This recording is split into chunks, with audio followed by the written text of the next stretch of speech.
जय हिंद प्यारे साथियों। तो जीडी से पहले मैं आपको जीडी का एकदम पूरा प्रोसेस बताने वाला हूं कि एयरफोर्स जीडी में क्या प्रोसेस होता है, कैसे आपको कुछ करना है, सब कुछ बताऊंगा एकदम बेसिक से। बच्चे भी सामने हैं, बच्चों का भी एकदम क्लियर हो जाएगा और आपके लिए एकदम वही पैटर्न सारी चीजें बताने वाला हूं। तो ध्यान से सुनना मैं क्या बताने वाला हूं। आपको जीडी होने से पहले मेरे भाई 2 सीटें प्रोवाइड कराई जाती है। कितनी सीटें प्रोवाइड कराई जाएंगी? 2 सीटें, है ना। तो 2 सीट में से जो पहली वाली सीट है, ये रफ सीट है। इस पे आपको जब मैं अभी एक क्लिप चलाऊंगा, एक शॉर्ट कोई भी क्लिप चलाऊंगा, उस पे जब जो भी इंपोर्टेंट पॉइंट आपको लगे, जो भी आपको रूट वर्ड लगे, सिर्फ वो इस पे लिखना है। ये कई बार कई सारे सेंटर्स पर ले ली जाती है और कई बार नहीं ली जाती। तो आप लोग इस बात का ध्यान रखेंगे, इसमें आप कुछ भी लिख सकते हो, कोई दिक्कत वाली बात नहीं है, ये चेक भी नहीं होती। दूसरी सीट होती है मेरे भाई आप लोगों की फेयर सीट।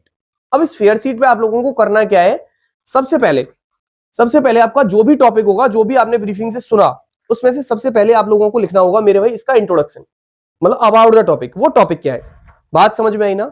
अगर कोई टॉपिक मान लो जैसे टेक्नोलॉजी से रिलेटेड है, तो उसके कुछ एडवांटेज होंगे, कुछ डिसएडवांटेज होंगे। तो एडवांटेज भी लिखने और डिसएडवांटेज भी लिखने हैं, और सबसे आखिरी में लिखना है सॉल्यूशन, ठीक है ना। अब जैसे मान लो कोई सिस्टम है, जैसे मान लो सती सिस्टम है। सो सती सिस्टम है, तो सती सिस्टम के आगे अब एडवांटेज डिसएडवांटेज तो होंगे नहीं, उसके कुछ चैलेंजेस हो सकते हैं। तो आप चैलेंजेस एक हेडिंग बनाएंगे। सबसे पहले अबाउट द टॉपिक आपने लिख दिया 4-5 लाइन में, अच्छा।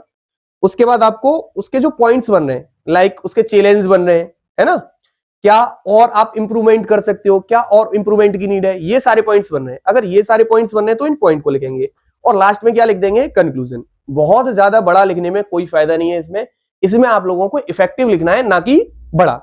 तो ये है मेरे भाई प्रोसेस आप लोगों का। अभी मैं एक क्लिप चलाऊंगा जिससे आपको टॉपिक समझ में आएगा कि आपका टॉपिक क्या है, ठीक है ना।